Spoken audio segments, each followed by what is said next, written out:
How to delete Facebook business page. First, click your profile picture in the top right corner. If you have a Facebook page, you will see it listed there. Click on your page's profile picture to switch from your personal profile to your business page view. Click on Settings and Privacy below the profile picture and then click the settings. From there, open Access and Control.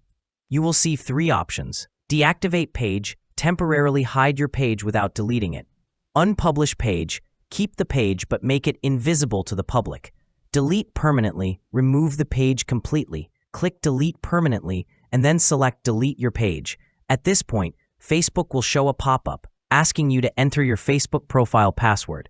Type in your password, then click Confirm or Continue. Your page will be scheduled for deletion and will be permanently removed after 30 days. If you think you might need it later, consider deactivating or unpublishing instead.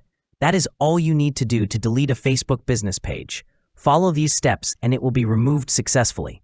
I hope this video was helpful. Don't forget to like and subscribe to my channel for more tech tutorials.